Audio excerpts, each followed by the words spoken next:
ഏവർക്കും അക്ഷരമുറ്റത്തേക്ക് സ്വാഗതം. 10ാം class Kerala പാഠാവലി unit 3. ഈ യൂണിറ്റിൽ 3 അധ്യായങ്ങളാണ് ഉള്ളത്. 1ാമത്തെ അധ്യായം ടി പത്മനാഭന്റെ നിങ്ങളെ എനിക്കറിയാം എന്ന സമാഹാരത്തിൽ നിന്നെടുത്ത ഒരു കഥയാണ്. കഥയുടെ പേര് മണ്ണും മനുഷ്യനും.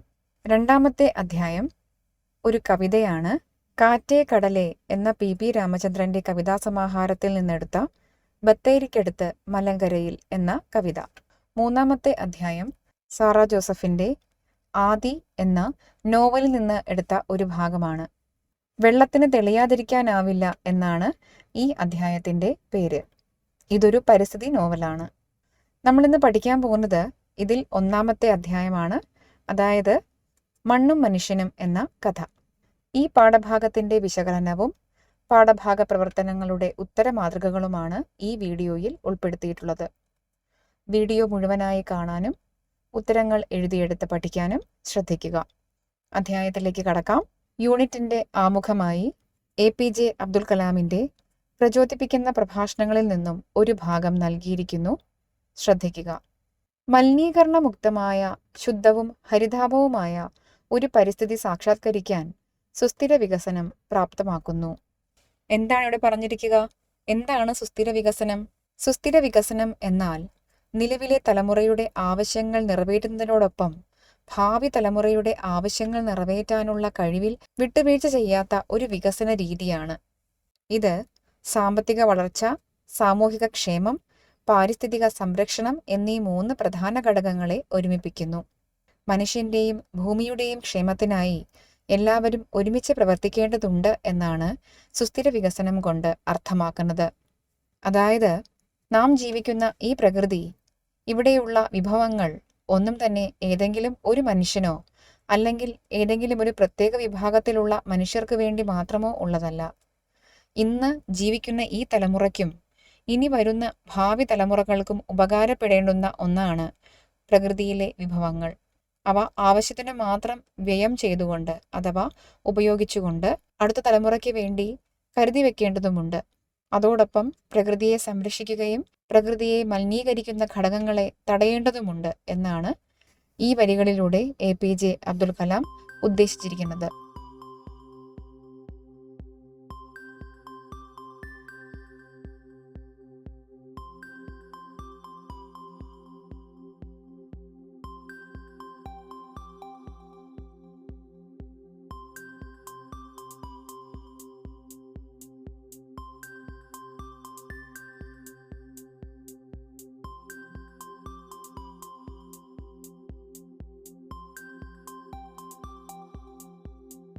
നമുക്ക് അധ്യായത്തിലേക്ക് കടക്കാം. അധ്യായത്തിന്റെ മുന്നോടിയായി 2 വരികൾ നൽകിയിട്ടുണ്ട്. നോക്കുക. വെളിച്ചത്താൽ വരയ്ക്കുന്ന ചിത്രങ്ങളാണ് ഭൂമിയിലെ തണലുകൾ.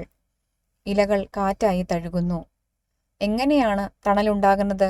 നിറഞ്ഞു നിൽക്കുന്ന മരങ്ങളുടെ തലപ്പുകളിലേക്ക് വെയിലടിച്ച് അവയുടെ നിഴൽ ഭൂമിയിൽ വീഴുമ്പോഴാണ് തണലുണ്ടാകുന്നത്.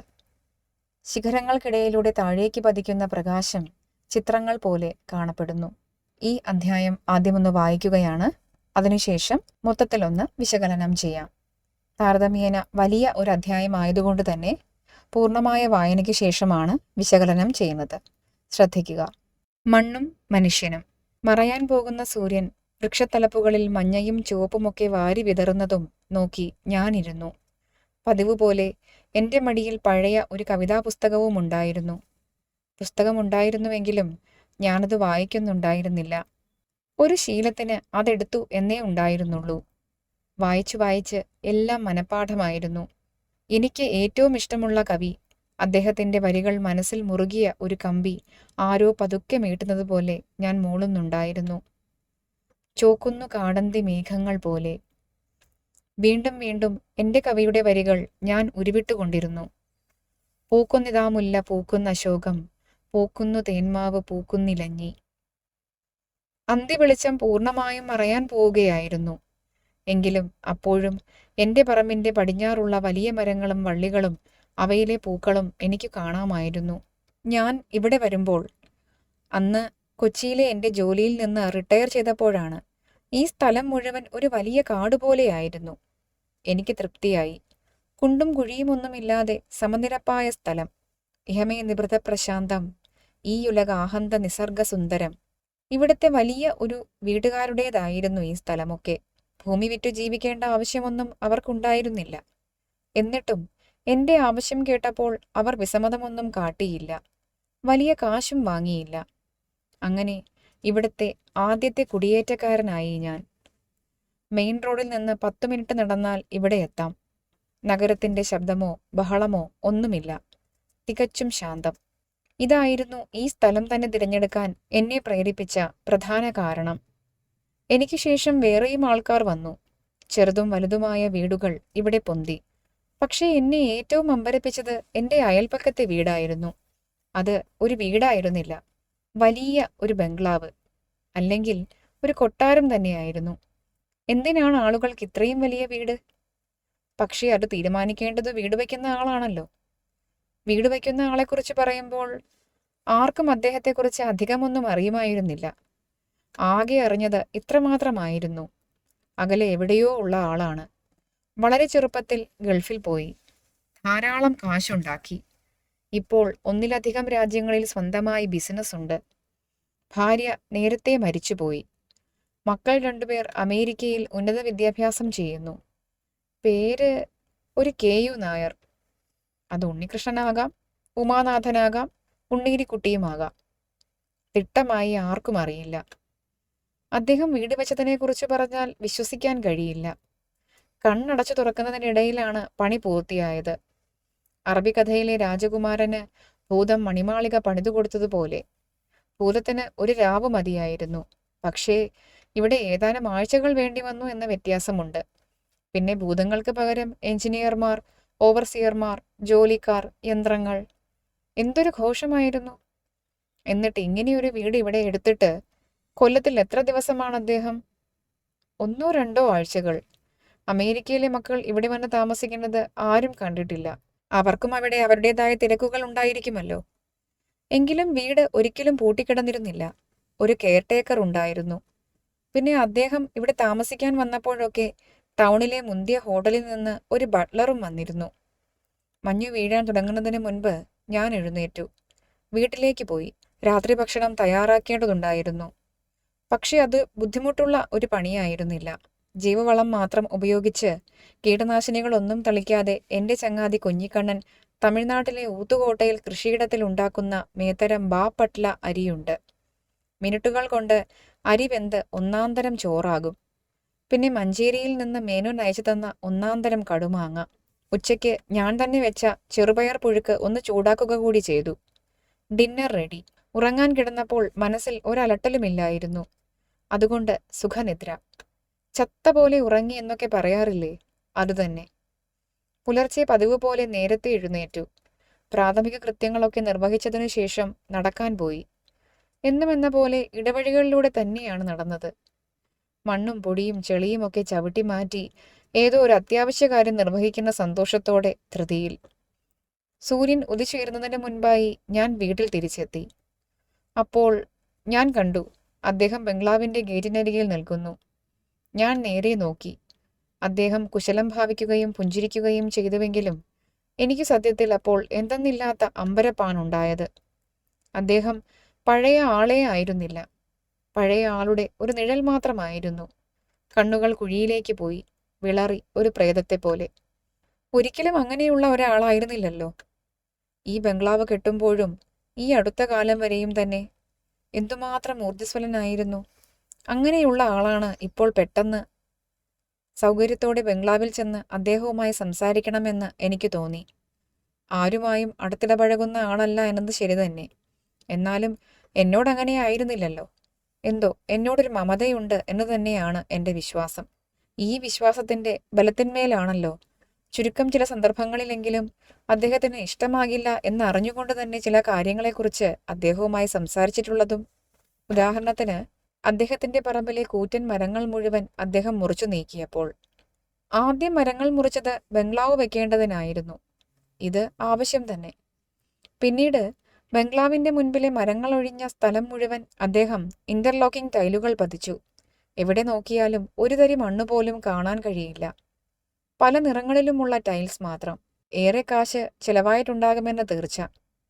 പക്ഷേ അധികം വൈകാതെ തന്നെ അദ്ദേഹം ഈ ടൈൽസൊക്കെ കിളച്ചുമാറ്റി അവിടം മുഴുവൻ വെളുത്ത വില കൂടിയ മാർബിൾ വിരിച്ചു. കണ്ടവരൊക്കെ അന്തം വിട്ട് നിന്നുവെങ്കിലും അദ്ദേഹത്തിന് പൂർണ്ണ തൃപ്തിയായിരുന്നു. ഇവിടെ വീട്ടിൽ വരുന്നവർക്കൊന്നും മണ്ണിലോ അല്ലെങ്കിൽ ടൈൽസിലോ ചവിട്ടി കാലുകൾ വൃത്തികേടാകത്തില്ലല്ലോ. ബംഗ്ലാവിന്റെ പുറകിലെ കൂറ്റൻ മരങ്ങളും അധികകാലം അവിടെ നിന്നില്ല. ഇത് കണ്ടപ്പോഴാണ് ഞാൻ പറഞ്ഞു പോയത്. മുഷിയരുത്. പറയുന്നത് തെറ്റാണെങ്കിൽ മാപ്പാക്കണം. നിങ്ങൾ ലോകം കണ്ട ആളാണ്, വിവരമുള്ള ആളുമാണ്. അദ്ദേഹം ചോദിച്ചു. എന്തേ? ഞാൻ പറഞ്ഞു, ഈ മരങ്ങൾ അതവിടെ നിൽക്കുന്നത് കൊണ്ട്. അപ്പോൾ എന്നെ പൂർത്തിയാക്കാൻ അദ്ദേഹം അനുവദിച്ചില്ല. വേണ്ട, എനിക്ക് എപ്പോഴും നല്ല കാറ്റും വെളിച്ചവും വേണം, വൃത്തിയും. ഈ മരങ്ങളൊക്കെ ഇവിടെ സ്ഥലമാകെ ഇരുട്ടും പരത്തി. വേണ്ട വേണ്ട. പിന്നെ ഞാനൊന്നും പറയാൻ പോയില്ല. എങ്കിലും അപ്പോഴും അവിടെ ഒരു മരം ബാക്കി നിൽപ്പുണ്ടായിരുന്നു. വീട്ടിലെ കാർഷെഡിന് സമീപത്തെ കൂറ്റൻ പൊൻചെമ്പകം. പണ്ട് ആരോ നട്ട ഈ മരം കാണാൻ വളരെ ഭംഗിയുള്ളതായിരുന്നു. ആകാശത്തിലേക്ക് ഉയർന്ന് പടർന്നു പന്തലിച്ച് ഏറെ പ്രൗഢിയോടെ അതവിടെ നിന്നു. സീസണായാൽ അത് മുഴുവൻ പൊൻനിറമുള്ള പൂക്കളായിരുന്നു. മനസ്സിനെ ഏറെ മതിപ്പിക്കുന്ന ഒരു സുഗന്ധം അത് അവിടം മുഴുവൻ പ്രസരിപ്പിക്കുകയും ചെയ്തു. എത്ര തവണ ആ നല്ല മരത്തെയും അതിലെ പൂക്കളെയും നോക്കി ഞാൻ ഇവിടെ നിന്നിട്ടില്ല. ആ മരമാണ് ഒരു ദിവസം. മുകളിലത്തെ ശിഖരം മാത്രം നിലനിർത്തി ബാക്കി എല്ലാ ശാഖകളും അറുത്തിട്ടിരിക്കുന്നു. കുറെ നേരത്തേക്ക് ഒന്നും പറയാൻ കഴിയാതെ ഞാൻ സ്തംഭിച്ചു നിന്നു. എന്റെ നിൽപ്പ് കണ്ടപ്പോഴുണ്ടായ വല്ലായ്മ കൊണ്ടായിരിക്കണം. അദ്ദേഹം തെല്ലു ജാള്യതയോടെ പറഞ്ഞു.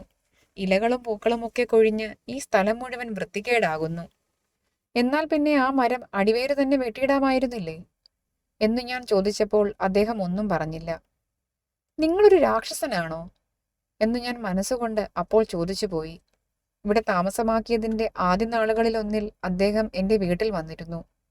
സ്വീകരണ മുറിയിലും കിടപ്പുമുറികളിലും ഉപയോഗിക്കാത്ത ഒരു കുളിമുറിയിലും പലമാതിരി പുസ്തകങ്ങൾ അട്ടിയിട്ടിരിക്കുന്നത് കണ്ടപ്പോൾ കൂട്ടത്തിൽ ഞാൻ എഴുതിയ പുസ്തകങ്ങളും ഉണ്ടായിരുന്നു. അദ്ദേഹം തെല്ലൊരത്ഭുതത്തോടെ ചോദിച്ചു, ഇതൊക്കെ നിങ്ങൾ വായിക്കുമോ? ഞാൻ ചിരിച്ചു നിന്നതല്ലാതെ ഒന്നും പറഞ്ഞില്ല. അപ്പോൾ അദ്ദേഹം വീണ്ടും പറഞ്ഞു, നിങ്ങൾ ഒരു പുസ്തകപ്രിയനാണ് എന്ന് ഞാൻ മനസ്സിലാക്കിയിട്ടുണ്ട്. വൈകുന്നേരങ്ങളിൽ മതിലിനരികിൽ ഒരു കസാലയും ഇട്ട് പടിഞ്ഞാറോട്ട് നോക്കി ഇരിക്കാറുണ്ടല്ലോ. മടിയിൽ ഒരു പുസ്തകവും ഉണ്ടാകും. എന്താണ് ഇത്ര ശ്രദ്ധിച്ച് പടിഞ്ഞാറോട്ട് തന്നെ നോക്കി? ഞാൻ പറഞ്ഞു, ഞാൻ മരങ്ങളെ നോക്കിയിരിക്കുകയാണ്. അദ്ദേഹത്തിന് വിശ്വസിക്കാൻ കഴിഞ്ഞില്ല. മരങ്ങളെയോ? മരങ്ങളെ എന്താണ് ഇത്ര നോക്കാനുള്ളത്? ഞാനൊന്നും പറഞ്ഞില്ല. അല്ലെങ്കിൽ എന്തു പറഞ്ഞാലാണ് അദ്ദേഹത്തിന് മനസ്സിലാവുക? ക്ഷീണിതനായ അദ്ദേഹത്തെ ചെന്നു കാണാമെന്ന് വിചാരിച്ചിരുന്നപ്പോൾ ഈ വിധം ചിന്തകളൊക്കെ എൻ്റെ മനസ്സിലൂടെ കടന്നുപോയി. അപ്പോഴാണ് അദ്ദേഹത്തിൻ്റെ കെയർടേക്കർ വന്ന് വളരെ ഭവ്യതയോടെ പറഞ്ഞത്, അദ്ദേഹത്തിന് സാറിനെ ഒന്ന് കാണണമെന്നുണ്ട്. എപ്പോഴാണ് സൗകര്യപ്പെടുക? ഞാൻ പറഞ്ഞു, ഞാൻ അങ്ങോട്ട് വന്നുകൊള്ളാം. ഞാൻ ബംഗ്ലാവിൽ ചെന്നപ്പോൾ അദ്ദേഹം സ്വീകരണ മുറിയിൽ ചിന്താധീനനായി ഇരിക്കുകയായിരുന്നു. എന്നെ കണ്ടപാടെ എൻ്റെ കൈ പിടിച്ച് സോഫയിലിരുത്തി. ക്ഷീണിതനായിരുന്നുവെങ്കിലും അദ്ദേഹത്തിൻ്റെ പിടുത്തത്തിന് നല്ല ബലമുണ്ടായിരുന്നു. അല്പനേരം മൗനമായിരുന്നതിന് ശേഷം അദ്ദേഹം എങ്ങോട്ടോ നോക്കി പതുക്കെ പറയാൻ തുടങ്ങി. കുറെ നാളുകളായി ആരോടെങ്കിലും പറയണമെന്ന് വിചാരിക്കാൻ തുടങ്ങിയിട്ട്. ഭാര്യ മരിച്ചിട്ട് വർഷങ്ങളായി. ഇല്ലെങ്കിൽ അവളോട് പറയാമായിരുന്നു. പിന്നെ എനിക്ക് പറയാൻ ഇവിടെ ആരുമില്ല. ആളുകളുമായി അടുത്തിടപെടുന്ന ഒരു സ്വഭാവക്കാരനുമല്ല ഞാൻ. പക്ഷേ എന്തുകൊണ്ടോ കണ്ടപ്പോൾ തന്നെ നിങ്ങളിലൊരു വിശ്വാസം തോന്നിയിരുന്നു. എന്നിട്ടും നിങ്ങളുമായും വളരെയൊന്നും അടുത്തിടപെട്ടിട്ടില്ല. എന്തോ എൻ്റെ സ്വഭാവം അങ്ങനെയായിപ്പോയി. നിങ്ങൾക്കറിയാമോ എന്നറിഞ്ഞുകൂടാ. വളരെ ദരിദ്രമായ ചുറ്റുപാടുകളിൽ നിന്ന് വരുന്നവനാണു ഞാൻ. വിദ്യാഭ്യാസവും കുറവാണ്. എങ്കിലും കഠിനാധ്വാനത്താൽ ഞാൻ കുറച്ച് കാശുണ്ടാക്കി. കുറച്ച് എന്ന് പറഞ്ഞാൽ നിങ്ങൾക്ക് ഊഹിക്കാൻ കഴിയില്ല. ഒന്നിലധികം രാജ്യങ്ങളിൽ എനിക്ക് സ്വന്തമായ ബിസിനസ് സ്ഥാപനങ്ങളുണ്ട്. എല്ലാം ഇപ്പോഴും വളരെ നല്ല നിലയിൽ നടക്കുന്നു. എനിക്ക് കിട്ടാൻ കഴിയാത്ത വിദ്യാഭ്യാസം എൻ്റെ 2 മക്കൾക്കും കൊടുക്കണമെന്ന് ഞാൻ ആഗ്രഹിച്ചു. അവർ ഇവിടെ പഠിച്ചത് ലവ്ഡേലിയിലാണ്. പണത്തിൻ്റെ ഒരു കുറവും ഞാൻ അവർക്ക് വരുത്തിയില്ല. ഇപ്പോൾ അവർ പഠിക്കുന്നത് ഒരുത്തൻ MITയിൽ, മറ്റവൻ ഹാർവർഡിലും. രണ്ടാളും പഠിക്കാൻ വളരെ മിടുക്കരുമാണ്. എനിക്കിവിടെ വേറെയും വീടുകളുണ്ട്. പക്ഷേ ഞാൻ ഏറ്റവും ഇഷ്ടപ്പെടുന്നത് ഇതാണ്. വയസ്സായാൽ ആരോഗ്യമൊക്കെ ക്ഷയിക്കുന്നുണ്ട് എന്ന് തോന്നിയാൽ ഇവിടെ വന്ന് എൻ്റെ മക്കളുടെയും അവരുടെ ഭാര്യമാരുടെയും പേരക്കുട്ടികളുടെയും ഒക്കെ കൂടി സന്തോഷത്തോടെ കാര്യമായ ഒരു ജോലിയും ചെയ്യാതെ ഇതായിരുന്നു എൻ്റെ ഏറ്റവും വലിയ മോഹം. എൻ്റെ സ്വപ്നവും ഇതായിരുന്നു. ഞാൻ അങ്ങനെ സ്വപ്നങ്ങളൊക്കെ കാണുന്ന ഒരുവനായിരുന്നില്ല. ജീവിതത്തിൽ എനിക്ക് മോഹങ്ങളേ ഉണ്ടായിരുന്നുള്ളൂ, മോഹങ്ങൾ മാത്രം. പക്ഷെ ഇപ്പോൾ അദ്ദേഹം പറയുന്നത് നിർത്തി ഏങ്ങലടിക്കാൻ തുടങ്ങി. എനിക്ക് ഒന്നും മനസ്സിലായില്ല. അല്പനേരത്തെ മൗനത്തിന് ശേഷം അദ്ദേഹം തുടർന്നു. ഇപ്പോൾ അവർ എഴുതിയിരിക്കുകയാണ്, ഞങ്ങൾ ഇവിടെ വിവാഹം കഴിച്ചിരിക്കുന്നു. ഞങ്ങൾക്കിനി അങ്ങോട്ട് മടങ്ങേണ്ടുന്ന ഉദ്ദേശമില്ല. ഇവിടെ നല്ല ജോലിക്കുള്ള സാധ്യതയുണ്ട്. അച്ഛനിനി... അദ്ദേഹം വീണ്ടും കരയാൻ തുടങ്ങി. എനിക്ക് അത്ഭുതം തോന്നി. എന്തൊക്കെയോ പറഞ്ഞ് അദ്ദേഹത്തെ സമാധാനിപ്പിക്കാൻ ശ്രമിച്ചുവെങ്കിലും അതൊന്നും... രാത്രി എനിക്ക് ഉറങ്ങാനേ കഴിഞ്ഞില്ല. അദ്ദേഹവുമായി നീണ്ട കാലത്തെ പരിചയമൊന്നും ഇല്ലായിരുന്നുവെങ്കിലും ഓർമ്മിക്കാനായി എനിക്ക് പലതും ഉണ്ടായിരുന്നു. ആ ഓർമ്മകളിലൂടെയൊക്കെ രാവിലെ പതിവ് നടത്തവും കഴിഞ്ഞ് മടങ്ങിയെത്തിയപ്പോൾ ബംഗ്ലാവിന്റെ ഗേറ്റ് മലർക്കെ തുറന്നിട്ടിരിക്കേണ്ടതാണ് കണ്ടത്. സാധാരണയായി എപ്പോഴും അത് അടച്ചിടാറാണ് പതിവ്. പക്ഷേ ഇന്ന് ഞാൻ അവിടെ സംശയിച്ചു നിന്നപ്പോൾ കെയർടേക്കർ വന്നു. അയാളുടെ മുഖത്ത് പതിവില്ലാത്ത പരിഭ്രമം ഞാൻ കണ്ടു. ഞാൻ ചോദിച്ചു, എന്തേ? രാത്രി അദ്ദേഹം പോയി. പെട്ടെന്നെടുത്ത തീരുമാനമാണെന്നാണ് തോന്നുന്നത്. എങ്ങോട്ടേക്കാണെന്നോ ഇനി എപ്പോഴാണ് വരികയെന്നോ ഒന്നും പറഞ്ഞില്ല. സാധാരണയായി നിങ്ങളോട് എന്തെങ്കിലും പറഞ്ഞിരുന്നോ? നിങ്ങൾ എന്തെങ്കിലും അറിയുമോ? ഒന്നും പറയാൻ കഴിയാതെ ഞാൻ നിന്നു. എനിക്കും ഒന്നും അറിയുകയില്ലല്ലോ. നിങ്ങളെ എനിക്കറിയാം. ടി പത്മനാഭൻ. കഥ വായിച്ചു കേട്ടല്ലോ. നമുക്കിനി ഇതിൻ്റെ വിശകലനത്തിലേക്ക് കടക്കാം. വലിയ ഒരു കഥയായിരുന്നു അല്ലേ? അപ്പോൾ ആ കഥയ്ക്കകത്ത് നിന്ന് പ്രധാനപ്പെട്ട കാര്യങ്ങൾ മാത്രം നമ്മൾ ഓർത്തിരുന്നാൽ മതി. അതെന്തൊക്കെയാണെന്ന് പറയുകയാണ്. അപ്പോൾ ഇതിനകത്ത് പ്രധാനപ്പെട്ട 2 കഥാപാത്രങ്ങളാണ് ഉള്ളത്. ആരൊക്കെയാണ്? ഒന്ന് നമ്മുടെ കഥാകൃത്തായിട്ടുള്ള ടി പത്മനാഭൻ. മറ്റൊന്ന് അദ്ദേഹത്തിൻ്റെ അയൽക്കാരനായിട്ടുള്ള ധനികനായിട്ടുള്ള KU നായർ. ഈ 2 കഥാപാത്രങ്ങളാണ് ഇതിനകത്തുള്ളത്. പിന്നെ ആ കെയർടേക്കർ, ബട്ട്ലർ എന്നിങ്ങനെയുള്ള കഥാപാത്രങ്ങളൊന്നും അത്ര പ്രധാനപ്പെട്ടതല്ല, വന്നു പോകുന്നു എന്നേ ഉള്ളൂ.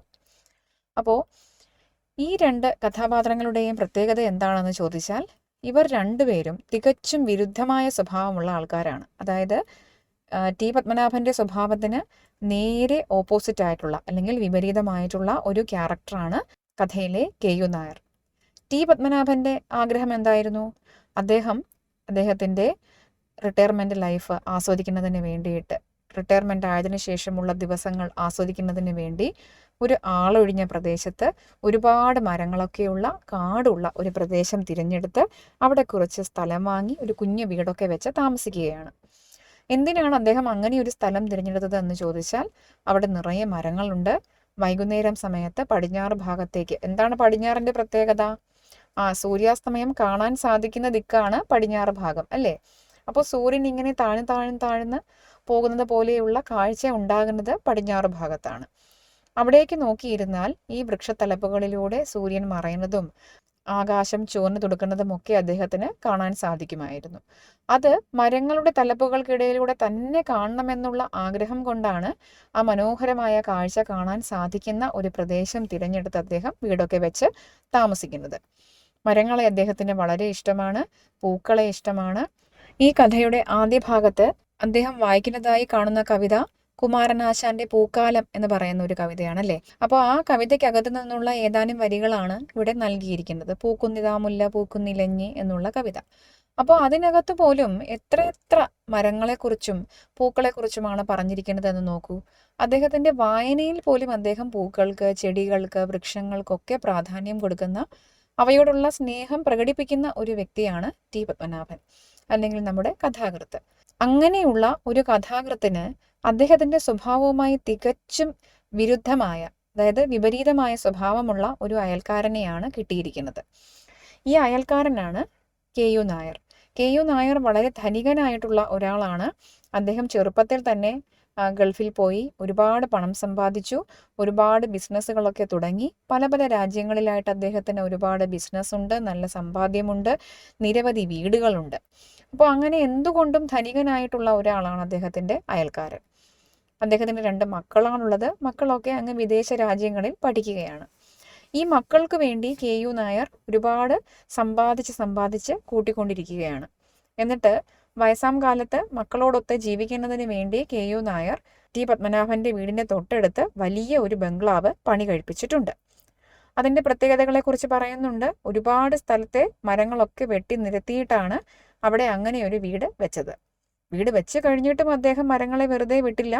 വീടിന് ഏതെങ്കിലും തരത്തിലുള്ള ചവറ് വീഴുമെന്നും വൃത്തികേടുണ്ടാകുമെന്നും ഒക്കെ കരുതിയിട്ട് അദ്ദേഹം വീടിന് ചുറ്റാകെയുള്ള മരങ്ങളൊക്കെ വെട്ടി നശിപ്പിക്കുന്നുണ്ട്. വെട്ടി അവസാനം ഒരു ദിവസം KU നായരുടെ വീട്ടിലെ കാണാൻ ഏറ്റവും മനോഹരമായ കാഴ്ച സമ്മാനിക്കുന്ന ഒരു വൃക്ഷമുണ്ടായിരുന്നു. എന്തായിരുന്നു അത്? പൊൻചെമ്പകമായിരുന്നു. ആ പൊൻചെമ്പകത്തെ കൂടി വെട്ടി നശിപ്പിക്കുന്നു. അപ്പോൾ അത് കാണുമ്പോഴാണ് ടി പത്മനാഭൻ അദ്ദേഹത്തോട് ഒന്ന് മുഷിഞ്ഞ് സംസാരിക്കുന്നത്. ആ പ്രദേശത്ത് KU നായർ സംസാരിക്കുകയും കൂട്ടുകൂടുകയും ചെയ്തിരുന്ന ഏക വ്യക്തിയായിരുന്നു നമ്മുടെ കഥാകാരന് അതുകൊണ്ട് തന്നെ അദ്ദേഹത്തോട് പറയാനുള്ള സ്വാതന്ത്ര്യമുണ്ട് എന്ന് കരുതിയിട്ടാണ് മരങ്ങൾ മുറിക്കുന്നതിനെ കുറിച്ച് അദ്ദേഹം സംസാരിച്ചത്. അപ്പോൾ ഇത്രയും ഭംഗിയുള്ള ഒരു മരത്തെ എല്ലാവരും വളരെ ആനന്ദത്തോടുകൂടി കണ്ടു നിൽക്കാറുള്ള, ഭംഗി ആസ്വദിക്കാറുള്ള ഒരു മരത്തെ കൂടി വെട്ടി നശിപ്പിക്കാനുള്ള മനസ്സ് KU നായർക്ക് വന്നുവല്ലോ എന്നോർത്ത് കഥാനായകൻ അദ്ദേഹത്തെ രാക്ഷസനാണല്ലോ ഇദ്ദേഹം എന്ന് മനസ്സിൽ വിചാരിക്കുന്നുണ്ട്. അതൊക്കെ കഴിഞ്ഞു അദ്ദേഹം മടങ്ങിപ്പോയി. നമ്മുടെ കഥാകാരൻ അപ്പോഴും അദ്ദേഹത്തിൻ്റെ വളരെ സ്വസ്ഥമായ ജീവിതം ജീവിച്ചുകൊണ്ടിരിക്കുകയാണ്. എങ്ങനെയാണ് സ്വസ്ഥമായ ജീവിതമാകുന്നത്? രാവിലെ എഴുന്നേൽക്കുന്നു, പ്രഭാത കൃത്യങ്ങൾ നിർവഹിക്കുന്നു, അദ്ദേഹത്തിന് ഇഷ്ടമുള്ള വഴികളിലൂടെയൊക്കെ, ആളൊഴിഞ്ഞ വഴികളിലൂടെയൊക്കെ സ്വസ്ഥമായി നടക്കാൻ പോകുന്നു, തിരികെ വരുന്നു, ജൈവ പച്ചക്കറികൾ കൊണ്ട് മാത്രം തയ്യാറാക്കിയ ആഹാരം കഴിക്കുന്നു, അദ്ദേഹത്തിന് ഇഷ്ടമുള്ള കാഴ്ചകൾ കാണുന്നു, പുസ്തകങ്ങൾ വായിക്കുന്നു. അങ്ങനെ ജീവിതം സാർത്ഥകമായി തന്നെ അദ്ദേഹം മുന്നോട്ട് കൊണ്ടുപോയിക്കൊണ്ടിരിക്കുകയാണ്. അപ്പോഴാണ് ഈ അയൽക്കാരനായ KU നായർ മടങ്ങി വരുന്നത്. എപ്പോഴും വളരെ പ്രസരിപ്പോടെ കാണുമായിരുന്ന ഇദ്ദേഹത്തെ ഈ വരവിൽ വളരെ ക്ഷീണിച്ച് അവശനായിട്ടാണ് കാണുന്നത്. എന്തായിരിക്കാം കാരണമെന്നൊക്കെ കഥാകാരൻ ആലോചിച്ചിരിക്കുമ്പോൾ KU നായരുടെ കെയർടേക്കർ വന്ന് പറയുന്നു, എനിക്ക് താങ്കളെ ഒന്ന് കാണാൻ താല്പര്യമുണ്ട് എന്ന് യജമാനൻ പറഞ്ഞയച്ചിരിക്കുകയാണ്, അതുകൊണ്ട് അവിടം വരെ ഒന്ന് വരണമെന്ന്. ഇത് കേട്ട് കഥാനായകൻ പോകുമ്പോഴാണ് മനസ്സിലാക്കുന്നത് എന്തുകൊണ്ടാണ് KU നായർക്ക് ഇപ്പോഴത്തെ ഈ അവശത വന്നിരിക്കുന്നത് എന്ന്. കാരണം അദ്ദേഹം ഇക്കണ്ട കാലം അത്രയും ജോലി ചെയ്തതും സമ്പാദിച്ചതും പിന്നെ ഈ വലിയ ബംഗ്ലാവ് നിർമ്മിച്ചതുമൊക്കെ തൻ്റെ മക്കൾക്ക് വേണ്ടിയാണ്. വയസ്സാം കാലത്ത് എല്ലാ തിരക്കുകളും അവസാനിപ്പിച്ച് മക്കളോടൊത്ത് സമാധാനത്തോടുകൂടി സന്തോഷത്തോടുകൂടി ജീവിക്കാൻ വേണ്ടിയാണ് ഈ ബംഗ്ലാവ് പണി കഴിപ്പിച്ചിട്ടിരിക്കുന്നത്. എന്നാൽ മക്കൾ പറഞ്ഞിരിക്കുന്നു, ഇനി ഞങ്ങൾക്ക് വിദേശത്ത് നിന്ന് വരാൻ യാതൊരു ഉദ്ദേശവുമില്ല, അച്ഛൻ ഇനി ഞങ്ങളുടെ കാര്യങ്ങളിൽ ഇടപെടരുത് എന്നുള്ള നിലയ്ക്ക് ഒരു കത്ത് അയച്ചിരിക്കുകയാണ്. അപ്പോൾ അദ്ദേഹത്തിൻ്റെ ജീവിതം തന്നെ പാഴായി പോയി എന്ന് KU നായർക്ക് തോന്നുകയാണ്.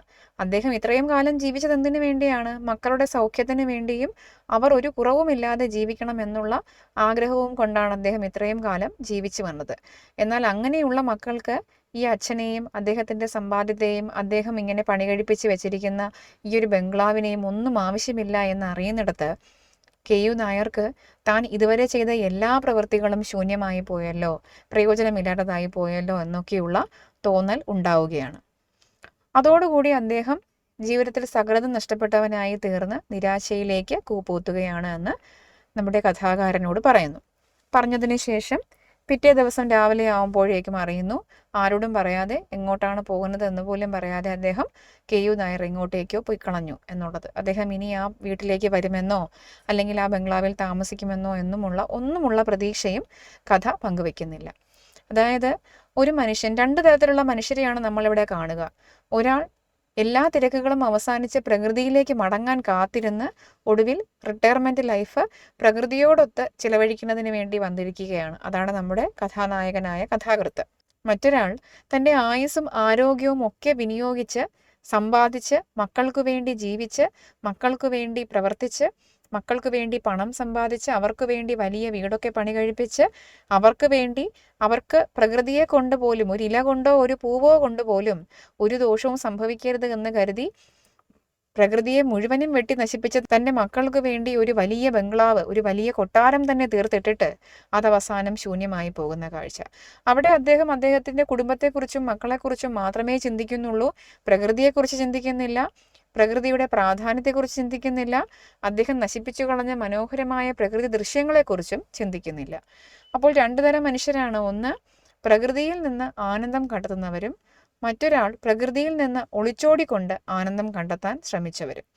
അപ്പോൾ ഇതിലൊരാൾ പ്രകൃതിയിലേക്ക് മടങ്ങിയ ആൾ, അതായത് നമ്മുടെ കഥാനായകൻ വളരെ അർത്ഥവത്തായ, സ്വസ്ഥമായ, സ്വച്ഛമായ ഒരു ജീവിതം നയിക്കുകയും പ്രകൃതിയെ നശിപ്പിച്ചുകൊണ്ട് സൗഭാഗ്യങ്ങൾ ഉണ്ടാക്കാൻ ശ്രമിച്ച, ആഡംബരങ്ങൾ ഉണ്ടാക്കാൻ ശ്രമിച്ച നമ്മുടെ KU നായരെ പോലുള്ള വ്യക്തികൾ ഒടുവിൽ മടങ്ങിപ്പോകാൻ പ്രകൃതി പോലും ഇല്ലാത്ത ഒരവസ്ഥയിലേക്ക്, ഏകാന്തമായ ജീവിതത്തിലേക്ക് വലിച്ചെറിയപ്പെടുകയും ചെയ്യുന്നു എന്ന ആശയമാണ് ഈ കഥ പങ്കുവെക്കുന്നത്. തുടർന്ന് ഈ അധ്യായത്തിൻ്റെ പാഠഭാഗ പ്രവർത്തനങ്ങളുടെ ഉത്തര മാതൃകകൾ നൽകിയിരിക്കുന്നു. അവ കൃത്യമായി എഴുതിയെടുത്ത് പഠിക്കാനും അവയെ മുൻനിർത്തി നിങ്ങളുടെ ഉത്തരങ്ങൾ രൂപീകരിക്കാനും ശ്രമിക്കുക. നിങ്ങളുടെ സംശയങ്ങളും നിർദ്ദേശങ്ങളും കമൻറ്റുകളായി രേഖപ്പെടുത്തുക. നന്ദി.